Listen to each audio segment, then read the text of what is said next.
नमस्कार साथियों, स्वागत है आप सबका। जैसा कि मैंने कल आपसे बताया था कि हम आज बात करने वाले संविधान के आर्टिकल नंबर 290 ए, यानी कि आज का हमारा जो आर्टिकल है बड़ा क्यूट आर्टिकल है। यानी कि अगर आप देखें तो यहां पर हो सकता है कि आपके मन में कुछ क्वेश्चन आ जाएं कि ऐसा क्यों किया गया। तो ऐसा क्यों किया गया पर परेशान मत होइएगा।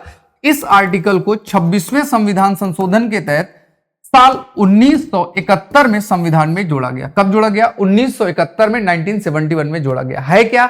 देवस्थानम के बारे में। केरल और तमिलनाडु ये दो राज्य हैं जहां पर बहुत सारे बड़े बड़े मंदिर हैं। उनके रख रखाव की सुरक्षा के लिए भारत सरकार कुछ पैसा उपलब्ध कराएगी, क्योंकि ये भारत की संपत्ति है और इसे बड़े लेवल पर साफ सुथरा रखने के लिए और वहां पे बहुत चीजें हैं जिनको व्यवस्थित करने के लिए भारत अपनी संप्रभुता मानता है। भारत अपने गौरव को उसको दिखाता है, इसलिए गौरव के सम्मान की रक्षा के लिए भारत सरकार उसके लिए कुछ खर्चा देता है ताकि वह व्यवस्थित बना रहे आगे भी। तो केरल और तमिलनाडु के मंदिरों के लिए विशेषता ये बात है। तो आइएगा, मंदिर तो थोड़ा सा आप कह सकते हैं क्योंकि मंदिर के बारे में ही है, ट्रस्ट को भारत सरकार पैसा देगी इस आर्टिकल के तहत, लेकिन ये भारत के गौरव से जुड़ा हुआ, भारत की संस्कृति से जुड़ा हुआ है, भारत के कल्चर से जुड़ा हुआ है। आइएगा इस आर्टिकल के बारे में बात करते हैं। कह रहा है आर्टिकल 290 का कुछ देव स्वयं निधियों का वार्षिक संदाय भारत सरकार कुछ पैसा कुछ जगहों को देगी। स्पेशली केरल और तमिलनाडु के बारे में साफ साफ शब्दों में लिखा गया। क्या लिखा गया है? प्रत्येक वर्ष 46,50,000, 46,50,000, ज्यादा तो नहीं हो गया?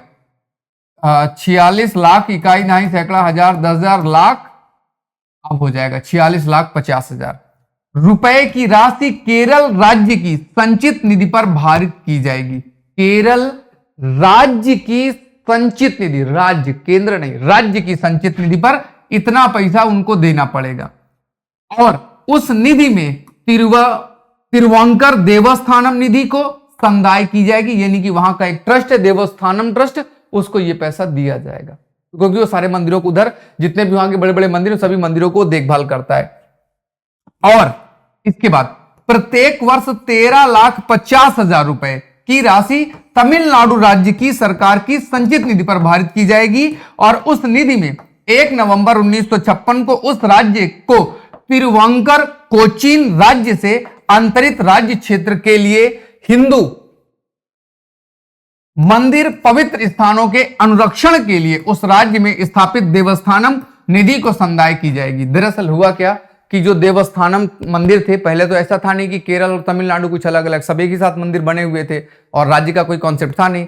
फिर 1956 में अलग अलग बढ़ गए, तो कुछ मंदिर तमिलनाडु में चले गए, कुछ मंदिर केरल में चले गए, मतलब चल के नहीं गए, उनकी भौगोलिक स्थिति वैसी रही। तो अब जो पैसा आएगा तो केरल तो देगा, प्लस कुछ मंदिर जो तमिलनाडु चले गए उनकी रक्षा के लिए तो तमिलनाडु सरकार से भी कहा गया कि आपकी भी संचित निधि से हर साल इतना रुपया आपको देना पड़ेगा और संशोधन होकर बार बार बढ़ता रहता है। और ये किस लिए? मंदिर और पवित्र स्थानों के अनुरक्षण के लिए है। फिर से सुन लो, मंदिर और पवित्र स्थान, धर्म का यहां पे भी बात कुछ नहीं किया गया। राज्य की संचित निधि से दिया जाएगा, लेकिन वह उनकी सुरक्षा संरक्षण के लिए, क्योंकि भारत के गौरव की बात है, इसलिए इस आर्टिकल को जोड़ा गया था। तो इसे धर्म से ना लेकर भारत के गौरव से लेंगे तो हमारे संविधान में जो सेक्युलर शब्द है उसका महत्व तो यहां पर भी बना रहेगा और ये लड़ाई का कोई मुद्दा नहीं देखने को मिलेगा। मिलते हैं संविधान के आर्टिकल नंबर 291 के साथ, तब तक के लिए मुझे दीजिएगा इजाजत। जय हिंद, जय भारत।